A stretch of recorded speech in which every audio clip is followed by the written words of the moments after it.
I got another question from a listener. Every time I video conference with my coworkers, they comment about the mirror on the wall behind me. I like having the mirror there since it makes the room look bigger. But my coworkers' comments are starting to get annoying. What should I do to hide that mirror that won't start more conversations about the dang mirror? And that's from the man in the mirror. I have no idea. Yeah. Like, how do you move them? Like, how do you move a What do you do mirror? with it? Throw it in the garbage? You break it? No. There's nothing to be done. I'm going to have to call in some outside help. You know, Elizabeth Gilbert's an author, so she's probably just at home. And she's strong enough to move mirrors. Strong enough to move mirrors. Let me call her. Elizabeth, I haven't called you yet. Shh. Okay, let me call her real quick. Bleep, bloop, blop, bloop, bleep. Ring, ring. Banana phone. Hi. This is Liz. Liz, hey, it's Justin and Travis and Griffin. Oh, I didn't see your name come McElroy. up on my my ID. That's incredible. Yeah, you should get your phone fixed. It's broken. Yeah, it may be kind of messed up because I think your phone number does only have 5 numbers in it. Yeah.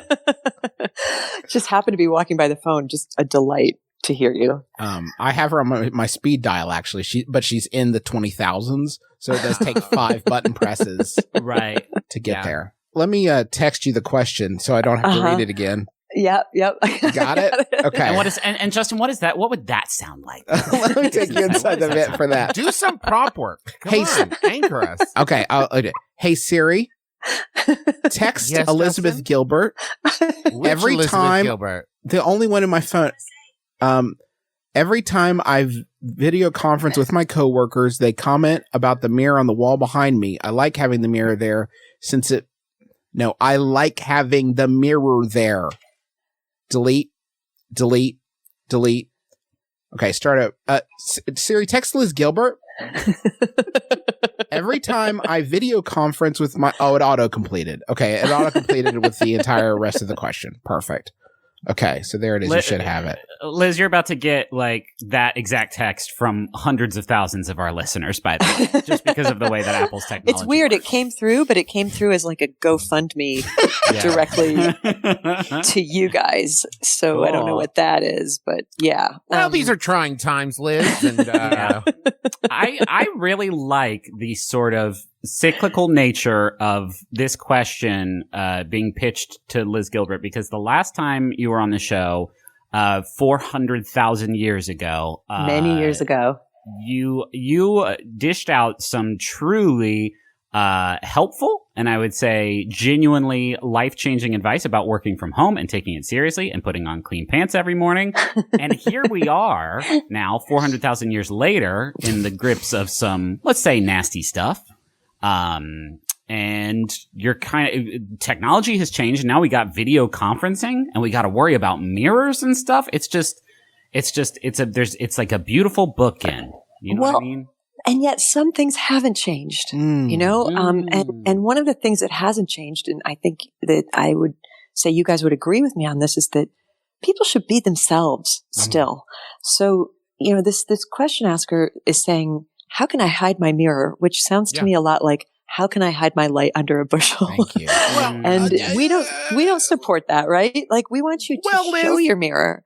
If I may, and this is going to go against, I would say, your entire aesthetic, but maybe people shouldn't always 100% be themselves, right? Like, there's something, you know what I mean? Like, maybe hold 1% back isn't the worst. You'll remember in Elizabeth's novel Eat, Pray, Love, the woman learns the lesson, which is on the back page and the front page, is be yourself within reason. And unless other people are looking. Dance like people that you sort of care about watching are in fact watching you dance. Dance like your coworkers are watching you. Right. Dance like your coworkers who you've built up a kind of facade personality for are watching. You've seen them dance. So like keep that in mind as you dance for them. But I have two thoughts on this. One is that I think you should write something on the mirror backwards. That's good. And just not even make mention of it and then pretend that you can't see it, right? So you could just have very dark satanic messages on the mirror. Or you could also ones. Yeah, it could be a happy satanic message. Hey, hey, it's me, Satan. Be safe out there. Wash your hands. What if you put their questions about the mirror on the mirror? Ooh. Right? Doug asks, and you just have it be like a whiteboard. Could you paint a small child imprisoned inside? Really? Now, can I take it one step further? Because my idea was to, I think if we combine that and my idea, which is to do that and then cover it with some kind of black lace.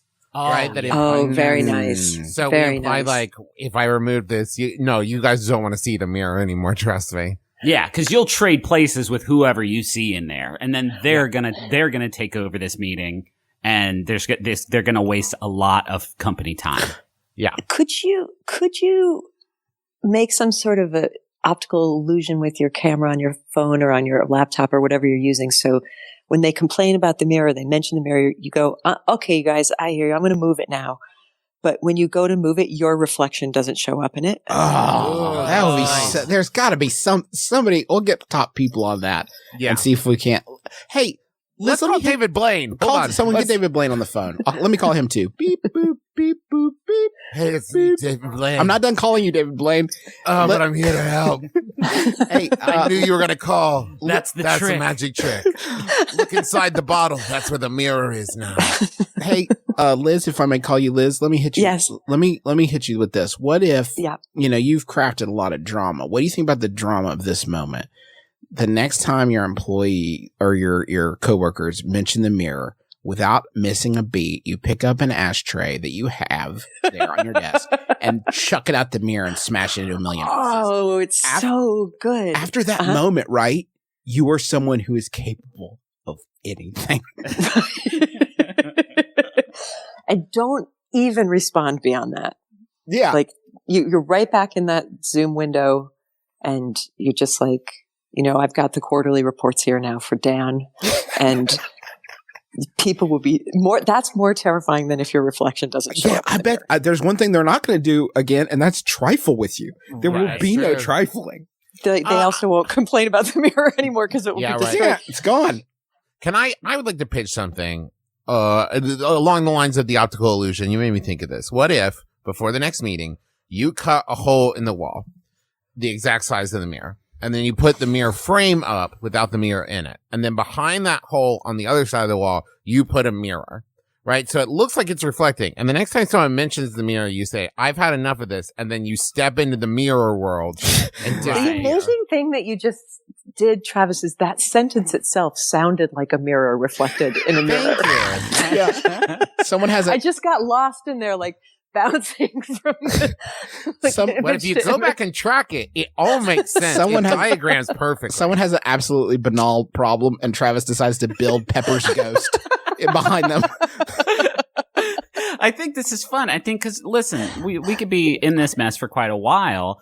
What I love about Travis's solution is you can build on it every week. Maybe the first week you go in and come out and you're like, oh, that's weird. Everything's in there, but it's backwards. And the second week, maybe you come out with a glowing orb. And you're like, yo, this that's mirror really world good. is what I want you to build up. I want you to make it as difficult as possible for your coworkers to reconcile your at-home fiction with your in the office fiction once you are headed back to the office. Like, once you get back to the office, do not mention the mirror world. Do not mention the orb. They'll be like, yo, we saw some wild shit when we were talking to you on Zoom. Are you okay? I have no idea what you're talking about. If you've got a friend among your coworkers, if you could coordinate it with somehow where you could send them a film so that you appear to be walking through the mirror and coming out into their home.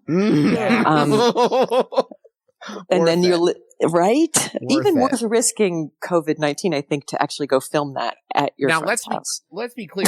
You're going to be fired because your boss is going to put together how much time and effort you have put into this instead of, I don't know, reports or whatever, right? You're going to lose your job, but you're going to be a legend. Yeah, I think that's good. I've never had a job, so I don't know how these things work.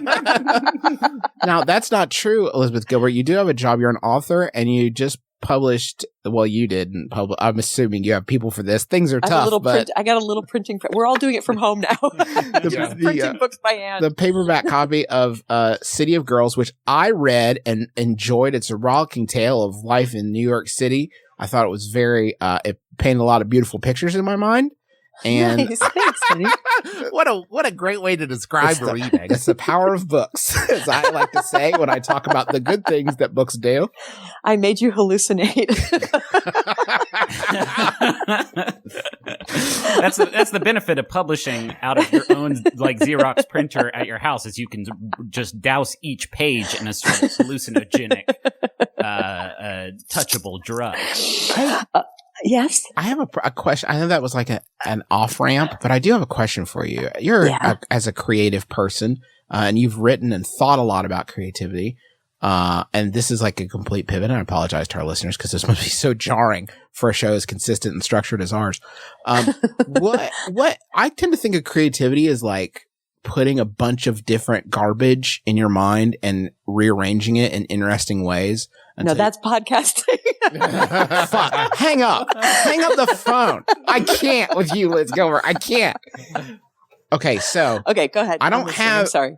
In this world of ours, I mean, like, I can still watch YouTube and I'm loving it for sure, but I'm definitely feeling myself a little starved of, like, the sort of outside impulses of the world that sort of, like, feed into the creative, engine. Is that something you're struggling with at all? And if people are, like, what do you think? Do you have a hot take? So, are you saying that in order for you to be inspired, you kind of have to go out in the world and roll around in it? But you personally, that's how it works for you. I didn't think so before because I do not like going out there. Well, that's what was surprising me about the question. But I'm forced out there frequently by touring and obligations, right? And apparently I was drawing more on the outside world than I thought because I got nothing right now. Right. Well, I guess you have to just do like it's kind of like the difference between Emily Dickinson's poems and like Walt Whitman's poems. You've chosen the exact right people to make this reference with. Go on. So Walt Whitman's poetry is all about, going and rolling in the earth and taking it in. And Emily Dickinson never left her bedroom, but she still wrote an incredible body of work. I think you just have to start looking at the world through the eyes of a 19th century spinster poetess. Now, Liz Gilbert, you probably know way more about this than I do. I think one thing about each of those people, and it is this. Wouldn't you say Walt Whitman was, I don't know, happier than Emily Dickinson? Listen, Travis, do you want to be happy or do you want to make great? Was it poems? Poems. It was poems that she made. I think he might have been a little bit happier yet. Yeah, I think, I'm actually surprised by the opposite because I am a traveler and yet I'm finding that I'm quite enjoying my little quarantine time at home. And did you guys Freaky Friday? Maybe. Freaky Friday. Yeah, it could be. I'm not sure because I'm doing different kinds of creativity now. Like I ordered a bunch of watercolor paper and pens and I'm actually drawing. Haven't done that since I was a kid. That's a good thing to do when you're inside. So do some art, and then make jokes about that. I guess I don't know how that turns into how you turn that into comedy gold, but but that would be art at that point. Yeah, it's too many arts. Too many. Okay. Too many love. Hey, can I just congratulate you guys on your 500th episode very recently? Thank you so much. That's incredible.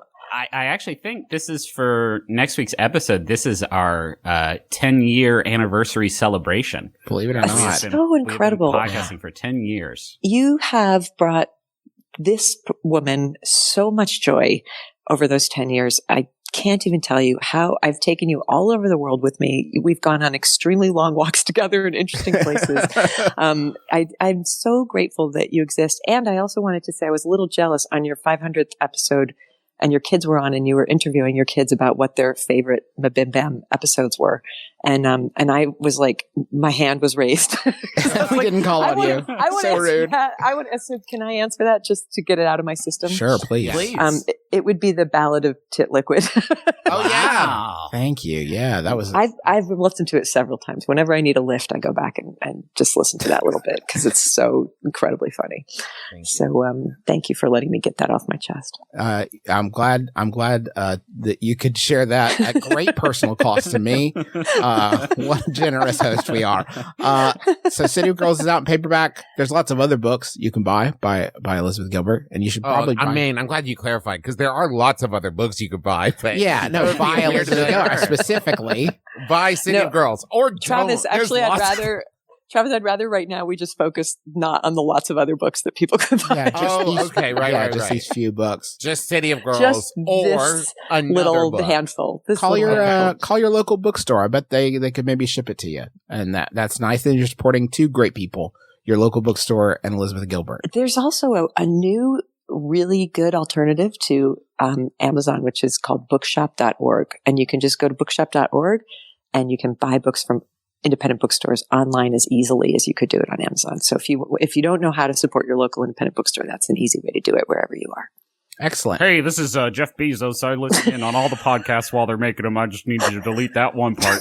If you delete that one part for me, I don't like it. I don't want it. And delete that for me, please. Elizabeth Gilbert, this is Jeff Bezos. We're canceling all your books. Hey, Jeff, Elizabeth, pleasure to meet you. I'm Jesse Thorne. I heard you guys are doing free ads without anybody paying for them, and I'm going to cut that out too. I listen to all the shows too. This is what I've always sounded like. While you're relaxing on your Casper mattress, you can buy yourself a book from Bookshop. You're giving away It's me, thousands John of dollars. Casper. Please don't mention my mattresses unless I pay for it. I'm a very upstanding young man, and I won't stand for it. That's robbing from you, the creator. And I respect you. John Casper, Jesse Thorne, is me, Jeff Bezos again. I just wanted to say I'm excited to see you two at our Secretive Billionaires hunting party. And we'll catch y'all there. Hey, I love all these. This is Jimmy Squarespace.